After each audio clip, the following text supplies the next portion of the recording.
Hello,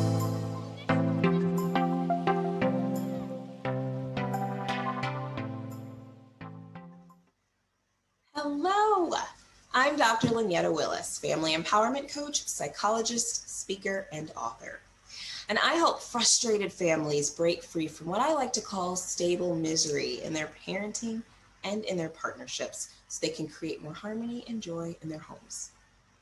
In today's video, we're going to explore what you can do when you and your partner can't seem to agree on how to handle a parenting issue. A long day of parenting can sometimes leave you feeling like you're walking off a tennis court, having just lost a series of matches between you and your patients. And when you and your partner disagree on the right way to parent, your partner may begin to look less like a doubles partner and more like your opponent on the other side of the net. But all this approach will leave you or win you is a family stable misery medal. So today we're going to talk about 3 steps that you can take to get on the same parenting team with your partner, the same side of the net with your partner. Step 1, put the issue on the other side of the net. This is an important mindset shift that you have to make in order to get you and your partner on the same parenting team. See, when we get angry with our kiddo or disagree with our partner, what do we tend to do? We put them on the other side of the net. They become our opponent that must be defeated. No shame. It's how our brains work, right? When something appears as a threat, dealing with the threat helps us survive, right? Now that works fine. We're being chased by a lion, but on a family level, it's not as helpful. It just leaves us feeling disconnected, resentful, and helpless. This is because when it comes to disagreements in our relationships, it's more helpful to put the issue on the other side of the net, not your partner or your child. You always have a choice. For example, if the issue is getting the kids to bed on time, you can put your kid or your partner on the other side of the net, or you can put bedtime routine on the other side of the net. Want less back talk? You can put your kid on the other side of the net, or the communication issue. You need morning to routine to go smoother? You can put your kid or your partner on the other side of the net, or the morning routine. You see how this works? When you shift your mindset and commit to joining each other on the same side of the net and putting the issue, not your partner or your kid, on the other side of the net, you're more likely to work as a team to solve it. Step 2, assume and align.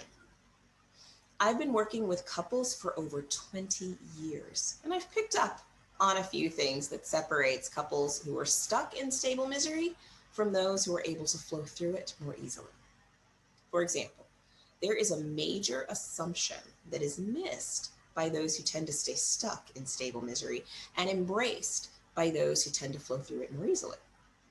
You ready for it? Those who tend to flow more easily assume positive intent about their partner's actions. In other words, they assume that a mistake was just that, a mistake, or a bad choice, as opposed to an intentionally planned plot to hurt and harm. So, unless abuse is a part of your relationship, which if it is, please stop this video and contact a qualified mental health professional so you can start a process that will get you safe. But if abuse is not a dynamic in your relationship, the next time you and your partner have a disagreement, pause and continue the conversation with an assumption of positive intent. In this case, you would assume that your partner wants what's best for your child just as much as you do. Bonus points if you actually acknowledge this assumption to them out loud. Say, hey, you know what? I know we ultimately want what's best for our kid. We ultimately want the same thing. Then take some time to find out where you align. Where do you agree? For example, do you both agree that your kids need to hit the hay by 8 p.m.? Do you agree that the kids yelling phrases like, shut up, or I hate you, every other minute is a problem? Write it down. You'd be surprised how much we right fight on tiny details around the how, like what we need to do to fix the issue, and miss that you actually agree on the what, or the end result that you're both looking to achieve. Now, if this assumption of positive intent isn't quite where you are, don't worry, just start the process of implementing it.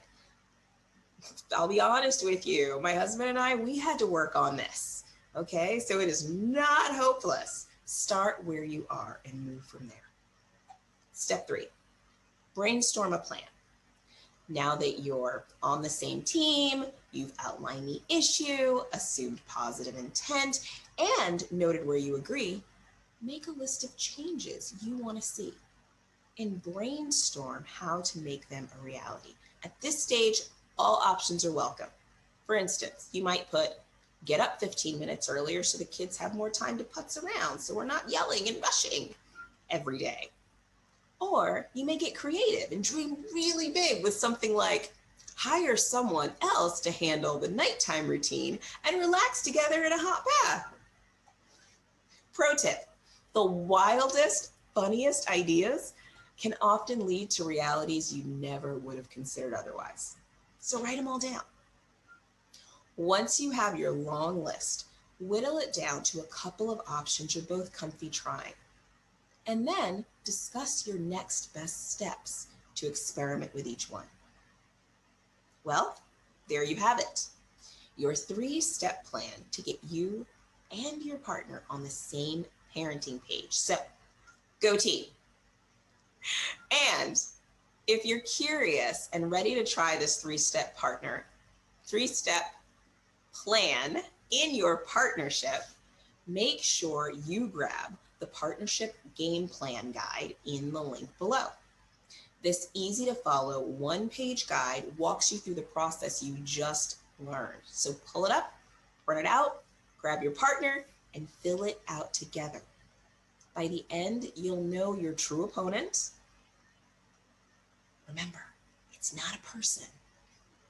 Understand where you both align in your thinking, and have a plan to experiment with together. So that's all for now. Thanks for tuning in, and I'll see you next time.